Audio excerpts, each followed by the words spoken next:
Howdy, howdy. My name is Jordan Awas, and I'm the sound designer for the Abyssal Pantheon project, which was initially a project that I had planned out many, many, many moons ago, and still haven't gotten into it just because I'm waiting for some specific hardware to hit the market.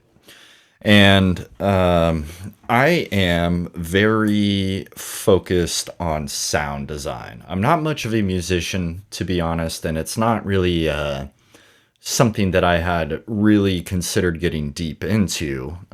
In fact, I have really only started this adventure back in 2020 when COVID hit and I picked up my first instrument. And it was overwhelming, especially on the synthesizer scene. I had no idea what was going on. In fact, I didn't even know I needed instrument cables, stuff like that. So, been kind of a weird adventure going from somebody who knows absolutely nothing about anything to trying to get myself into a position of, I guess, steady income using the skill set that I've been slowly teaching myself.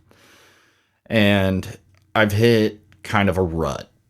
I went on tour recently with Boundless Joy, which are comprised of like Sean McLeod, Robert Keith, and Ivan DePrume, which, if you recognize that name, he's the drummer from White Zombie back in the day.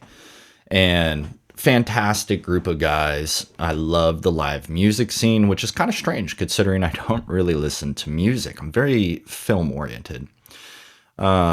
But knowing that film is something that I am incredibly interested in getting into, I got an offer from the guys who are, and they're day-to-day actual music instructors at an academy, and they are down to teach me music theory.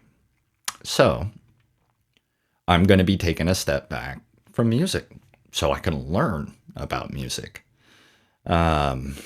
In the meantime, what I really want to focus on is just kind of reconfiguring the videos that I record to more of a sound design platform. Maybe talk a little bit more about how I hook everything up, what the routing is, sharing patch stuff, which I initially started doing with the Stregas, and I think that I enjoy that process the most, and that's what I want to share.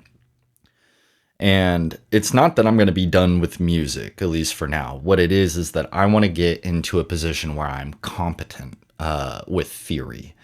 And I want to begin working more on composition and learning some more technical skills that are centered around tracking film. So MIDI time code, rolling tempos, things like that. And really keen in on the emotional cues. And I guess the reason why I want to focus on that is I kind of mentioned in the past that I've had some situations in my past that kind of make me react differently, right? So I have, I guess, a different set of emotional palette. And that kind of makes it a interesting challenge for me in terms of getting the right feel. So if you've noticed, my music is intrinsically darker. It's more droney, and I love it. It's going to be hard to even think about stepping away from that, and I don't plan on it. What I do plan on doing is learning enough theory where it becomes what I want it to be. I'm so close. I've been working as much as I can to get the sound that I want. But now I need to focus on how to direct it. So I'm packing my Hydrosynth up. It's already off into the corner. I'm going to be packing that up to the studio, and hopefully I'll be working hard on that.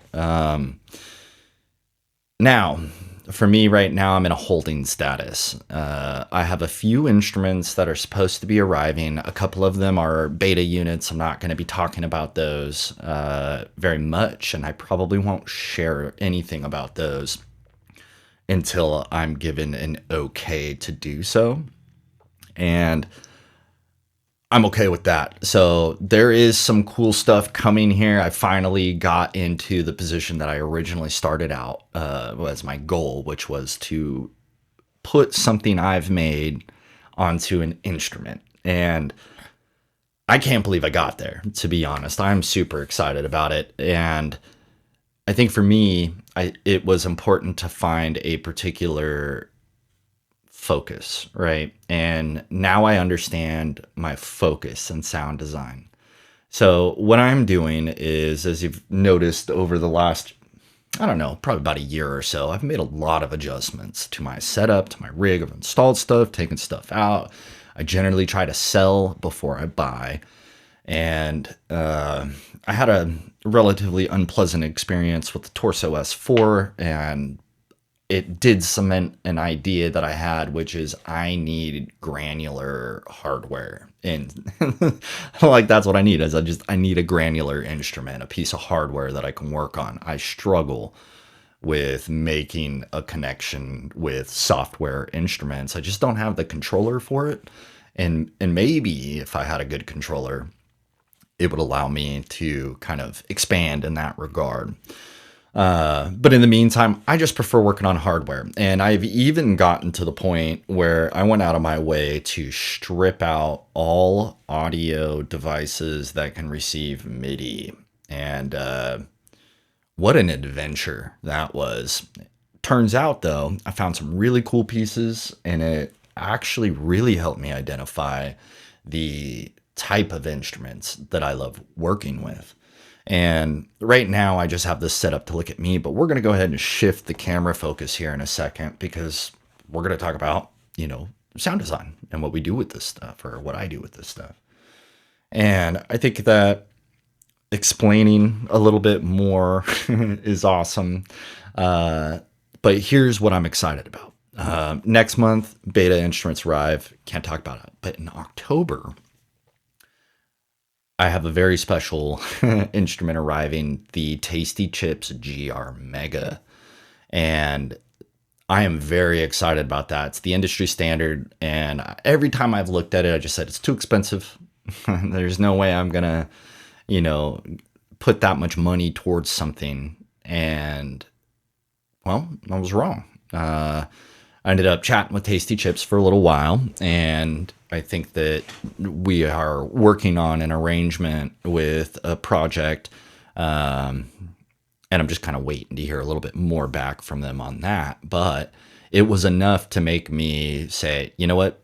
I'm going to invest in myself a little bit and the tools at my disposal. So ended up spending the money. I'm just waiting for Perfect Circuit to get their first batch of the black colorway in. So it looks like probably mid to late October I'll have that in. And then I'm going to be finalizing this setup. So the idea is that from this point forward, my channel is going to be only working with granular synthesizers, EMF sound sources, and granular, or I guess EMF synth. So I would love to get a chroma plane from Coma, but I missed that early bird pricing and stuff, and it was just out of reach. But I am potentially beta testing a different EMF synthesizer that I'm very excited about because it's cutting edge. Like it's got new stuff that I haven't seen before, and I think that's super cool. And outside of the EMF and granular, I love body patching synthesizers. So, I'm a Strega user, and not only just a Strega user, but I'm a dual Strega user, which not a lot of people do. So maybe I'm just weird about it. But having the Stregas as body patching synths is incredible. And all of my Soma equipment is also body patchable. So I can do stuff like take the inners, patch out, which you're not going to hear until I go and touch my Stregas over here. I hope these aren't loud.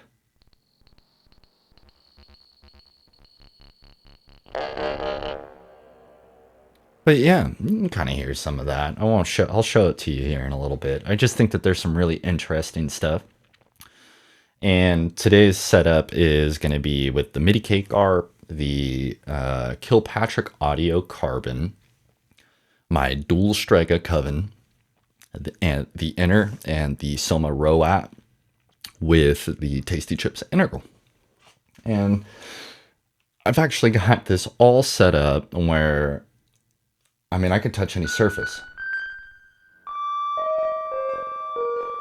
So that right there is duophonic Strega. So I have this set where first note goes to Strega 1, second note goes to Strega 2. Both are independent for pitch bend. Kind of cool.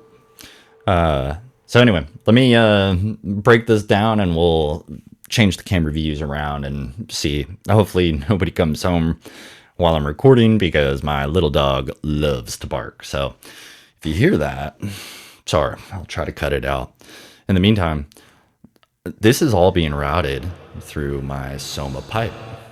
So I can add reverb or whatever. But I've got something even more fun.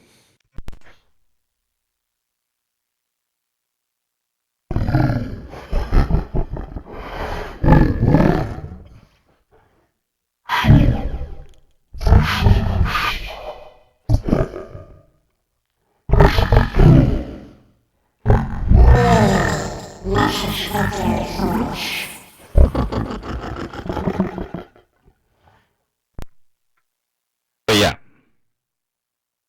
Whoops. All right. Now I'm back to normal. But yeah, pretty cool. All right.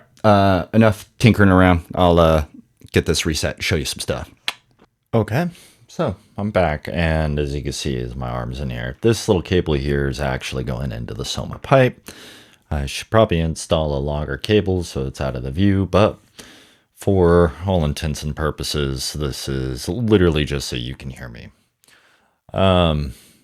This is actually all unmixed. Normally, I will go out of my way to record all of this stuff in my DAW and multi-track live and then do a little bit of remixing in post. But I don't really want to record videos right now anyway, so you're just going to have to deal with my laziness for the time being. All right, so let's talk a little bit about what's going on. Can't really see much here. I'm sorry about the angle. This webcam is not adjustable in terms of its like field of view. Otherwise, I'd have this zoomed out a little bit more and make it a little nicer.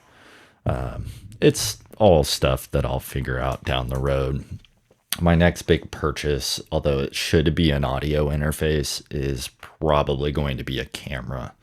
A part of that is for my own production work here, but also because I do videography for the band from time to time. So not only am I like doing merch stuff, like being the t-shirt salesman and the road tech, but I also have a few other responsibilities that seem to pop up pretty regularly.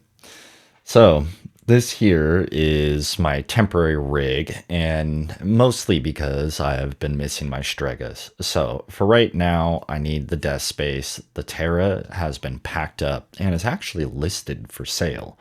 It is violating my sound design platform that I have planned out, which is body patching drone sense, EMF, granular. Those are going to be the core.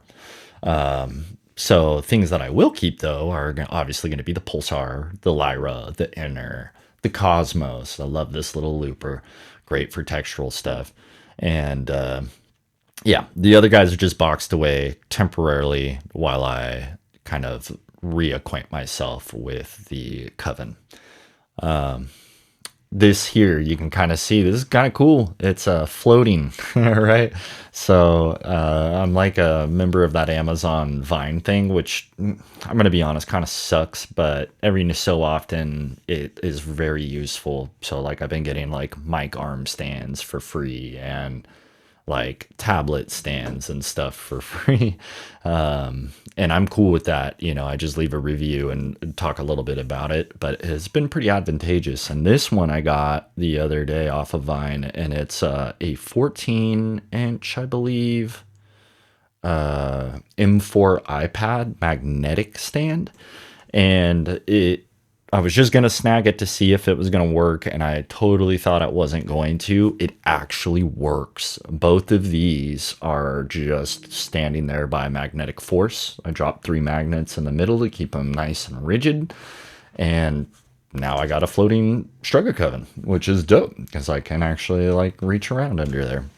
So I'm hoping this one will work with the Mega, but after taking the measurements of that Mega, I am not confident that this is going to be going to work out. But anyway, so let's talk a little bit about what I've got going on. I'm going to press some buttons here and you can kind of see.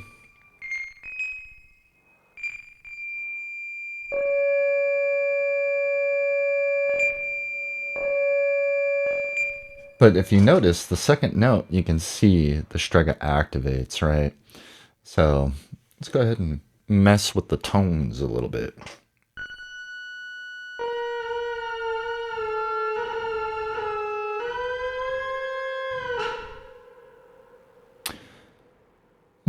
Listening to that, and I wonder.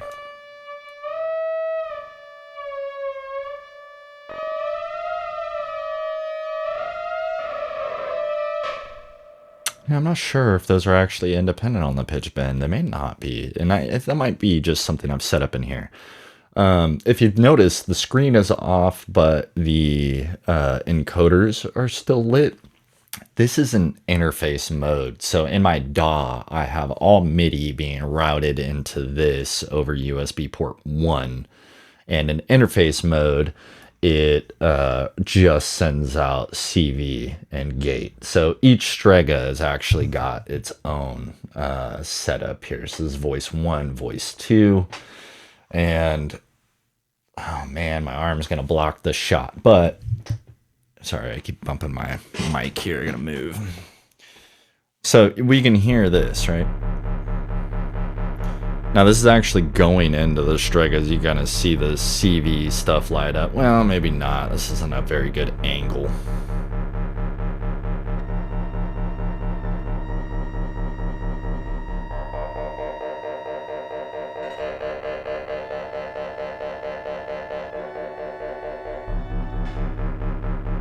So what this is actually doing is it's kind of messing with the tone here.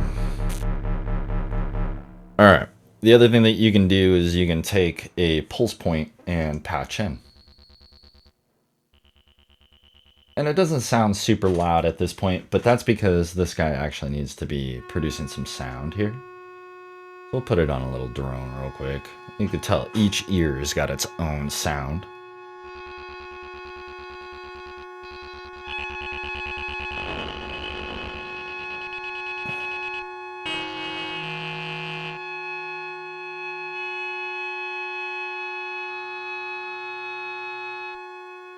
All right, we're gonna turn those off. Now, the other thing that this has set up is the MIDI cake, and each one of these should have its own sound. All right, so now we're gonna turn on lane 2.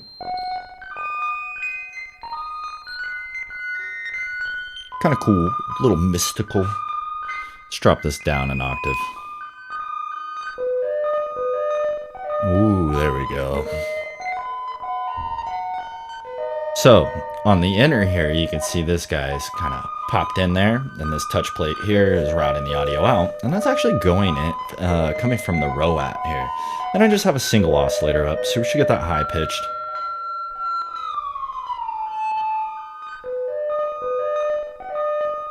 Alright, now we're going to lengthen this out. I really like this setting here, because it really stretches out. Gives you a nice ambiance.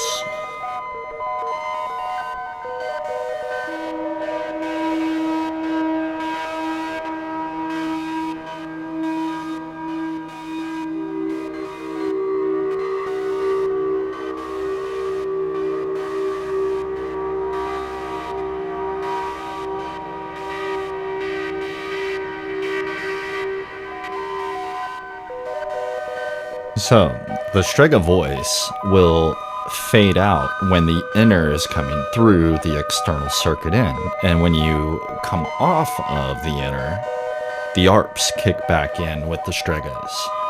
I think it makes a pretty cool little soundscape here. So let's start messing with some settings here. Let's get some decay going.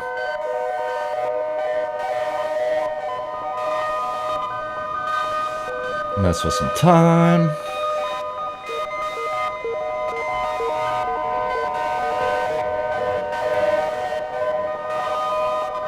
Now, as you can see, this is patched in, right? We have the envelope out, which is already pre-routed. I probably shouldn't even made that connection, but this is also popping this out here, and I kind of needed the dual. So this activates the voice.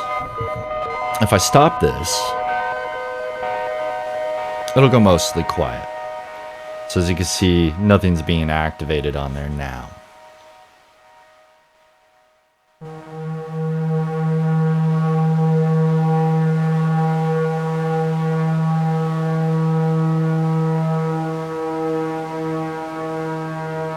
I love the inner. That's a slow, cinematic.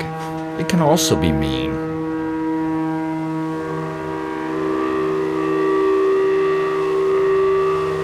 Where the magic is happening is actually the Stregas is giving it a warp effect with the decay circuit.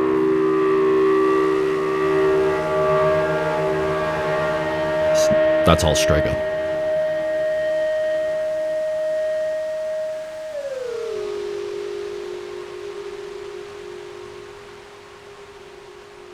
Okay, let's add a little bit. We're going to explore this patch just a little bit. Okay. Oh, the other thing too that I'll show you here is, so the Stregas have outputs, right? And you can rarely ever tell what they do, but take a listen.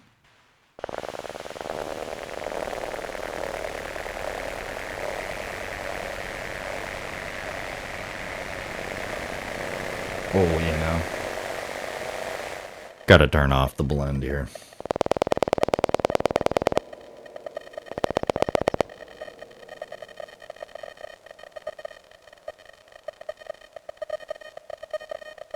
I'm gonna be honest, I'm not 100% sure where that's coming from. I think it's... Oh. There we go. I'm foolish. Okay. Loud.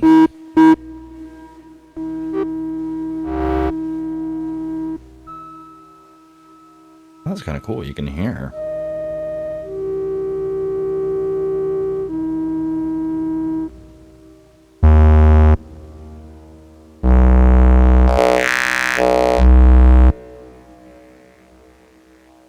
Nothing.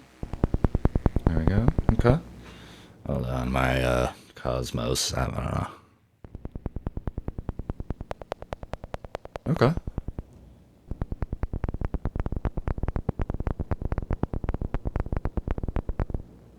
Those must be, are they affected by time?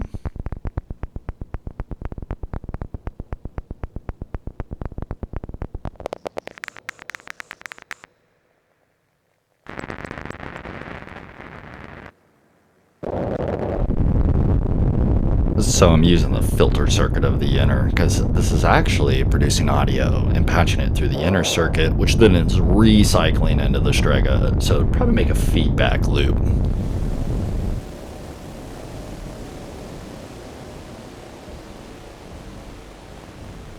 You know, weirdly enough,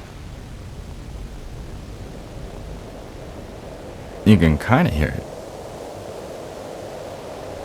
Ooh, that's kind of a nice windy sound, but the inner's already pretty good at that.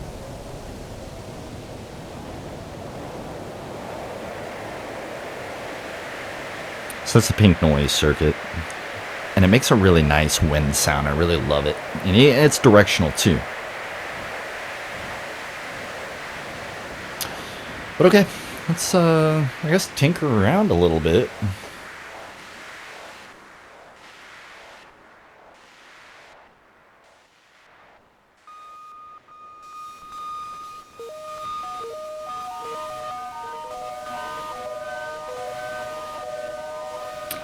I'm not sure if I want it to be that mystical. Let's make it dark.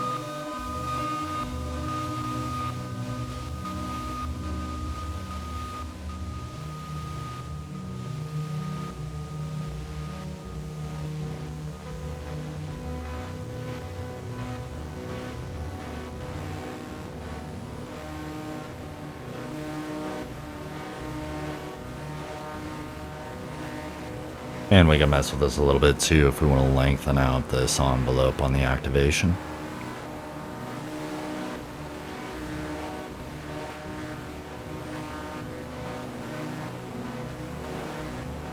Alright, so I do a little bit of throat singing. I'm not super great yet. I probably should practice, maybe take some lessons.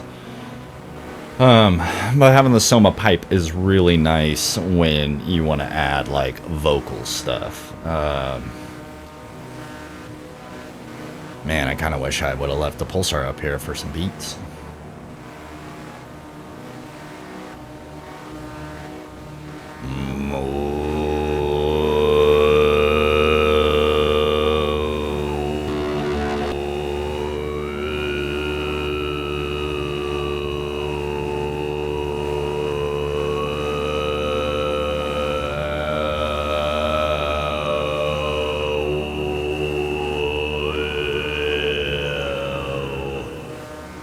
Yes, the Soma pipe is pretty good when you want to smooth out those vocals. And this is just using the standard reverb algorithm, so I'm going to open this up a little bit. And we'll see what happens.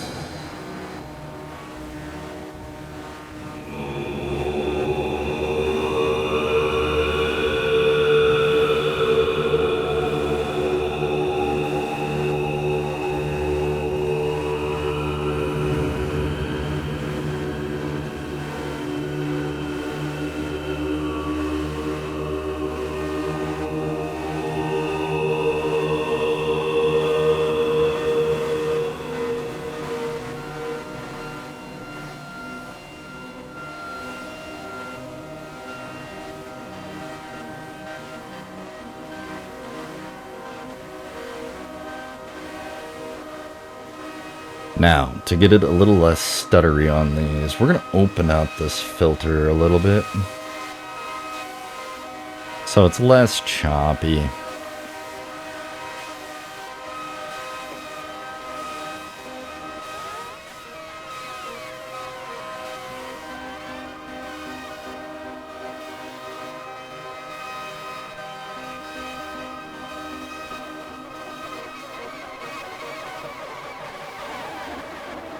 He says as he goes the opposite direction. So if you want to keep things smooth with the Stregas, just don't mess with the agitation circuit right here, because this will chop up that audio quite a bit.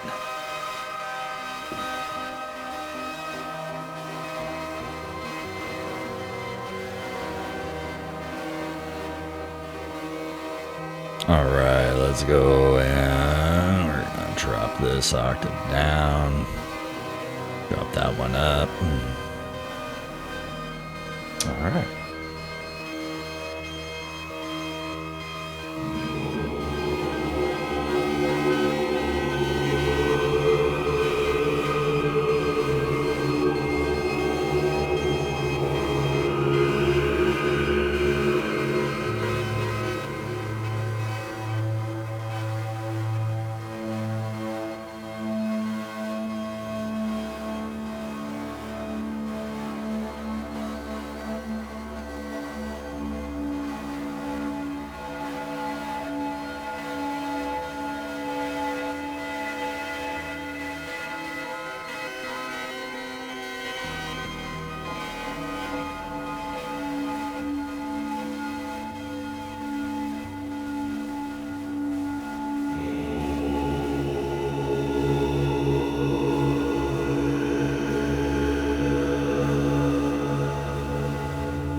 I'll be honest, I'm not a big fan of that arpeggio sound.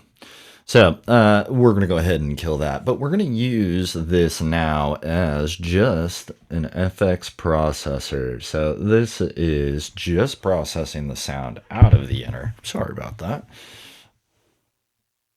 So I got these friction mallets a while back. So this is called like an E-wand, and this is specifically made to make like whale sounds, whereas the old Eggy Boy makes like these kind of frictiony drones, and I'll show you what I mean by that.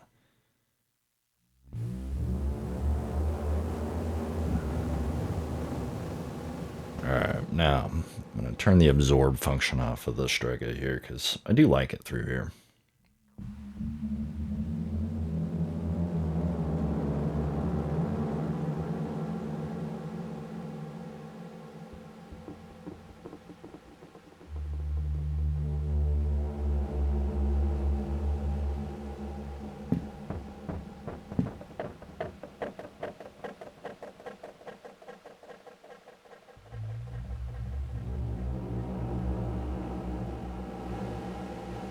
All right, let's record some of it. I'm going to turn this into a deep sub-bass drone real quick. So in order for me to do that, what I do is I'll record this into the Cosmos, right? And then I'm going to keep the low pass filter on it, and I'm just going to let this thing do its thing, all right? And over time, this will eventually cut out the majority of the frequencies, and it's just going to leave like this nice sub-bass drone, which you hear a lot from dark ambient artists. I'm much more of a fan of subdued bass. I don't like overpowering or overwhelming stuff. So usually when I'm using bass, if I have proper mixing cans, which if you noticed in the beginning of this video, I have a new pair of Bear Dynamic mixing cans. I got the DT 900 or 990X Pros or something like that. They're very good, way better than what I was using. I can't believe that I was able to mix out of those other headphones compared to the clarity of this one. All right.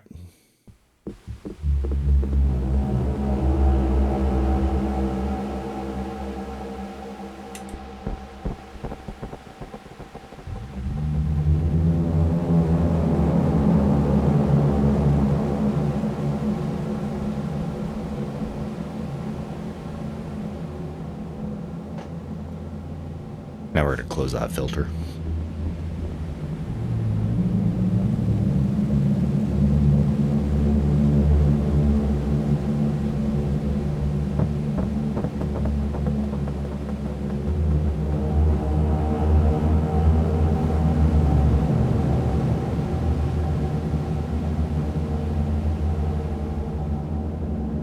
All right, now the Cosmos is going. Turn the record off. So now we're getting this kind of like a bassy drone, and it'll slowly ramp up over time. In fact, let me change my mix up a little bit and you can hear it. We're gonna blur it out a little bit and drift it. Don't want too much drive. All right. Now we're gonna listen to the whale sounds. Here's the mallet. Let me see if I can move that up so you can see it.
But yeah, well, I don't really know where else to take this. I have some other stuff that I've just been working on, but my mind's kind of scattered everywhere right now. So I've just been slowly making sure that like all of this stuff is gonna play well together. And so far, I'm fairly confident in it. What I'm not confident in is the amount of space I have available to fit all of this new stuff on here. Growing pains, I suppose. Um, but anyway, I just kind of wanted to share a little bit about like this rig that I got going on and some of the stuff I'm doing behind the scenes. And I guess give an update on why this channel is probably going to be kind of quiet for the foreseeable future on the music front. I, of course, will continue to focus on the sound design aspect, and I have these projects that I need to get through and finished up. But, oh, someone's home. Very excited to get this done. I'll chat with you guys soon.